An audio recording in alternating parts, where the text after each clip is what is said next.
एक बार शहंशाह अकबर के महल में दरबारी का पद खाली था, जिसके लिए नगर के कुछ लोग आते हैं। दरबारी के पद के लिए सभी की ताकत की परीक्षा ली जाती है। अंत में 4 लोग ही बचते हैं। इसके बाद मंत्री बीरबल उन लोगों की बुद्धि की परीक्षा लेते हैं और कहते हैं, तुम में से जो भी लगातार 5 दिन जाग कर महल के द्वार पर निगरानी रखेगा उसे महल का दरबारी बना दिया जाएगा।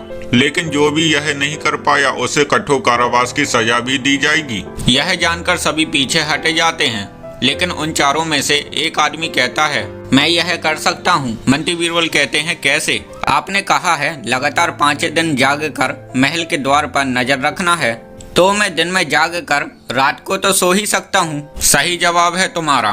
तुम्हें महल का दरबारी बनाया जाता है।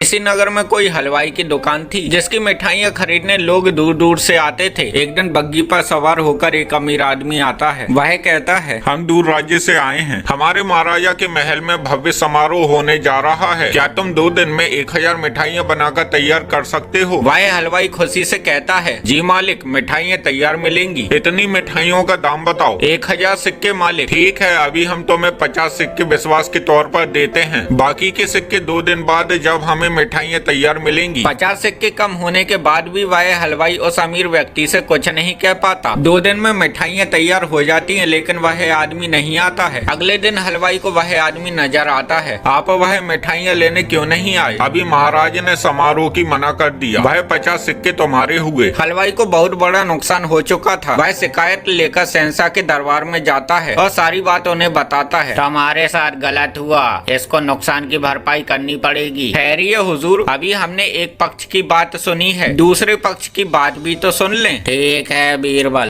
हुजूर, एक ऐसी ही घटना एक गरीब व्यापारी के साथ भी हुई थी। कैसी घटना बीरबल? कुछ दिनों पहले एक गरीब व्यापारी ताजे आम की पेटी बेच रहा था। तभी सवेरे सवेरे एक आदमी आकर उस आम की पेटी के दाम पूछता है। मालिक, ये 100 सिक्कों की है। ठीक है, मैं अभी दूसरे नगर जा रहा हूँ। तुम अभी 10 सिक्के रखो, शाम को मैं बाकी के सिक्के देकर इसे ले जाऊंगा। ठीक है मालिक। शाम हो जाने पर वह आदमी आकर कहता है, मुझे वो आम नहीं खरीदने, मेरे वे 10 सिक्के वापस कर दो। इन ताजे आम की पेटी को खरीदने कई लोग आए, लेकिन आपके कारण मैं नहीं बेच सकता था। कृपया ये फल खरीद लें। लेकिन वह आदमी लड़ झगड़ कर अपने सिक्के ले जाता है। हुजूर, वह आदमी कोई और नहीं, ये हलवाई है, और इसे इस बात का एहसास दिलाने के लिए मैंने ही इस आदमी को भेजा था। हुजूर, व्यापार का एक नियम होता है, जब हम कुछ धन देकर कोई चीज बिकने से रोक लेते हैं तो हमें वह चीज खरीदनी पड़ती है या वह दिया हुआ धन छोड़ना पड़ता है। लेकिन इस हलवाई ने उस गरीब से वे 10 सिक्के भी ले लिए। इसे सजा के तौर पर उस गरीब को 100 सिक्के देने पड़ेंगे। लेकिन जहाँ पना मेरी इन मिठाइयों का क्या होगा? महल के सभी लोगों के लिए तुम्हारी मिठाइयाँ हम खरीदेंगे।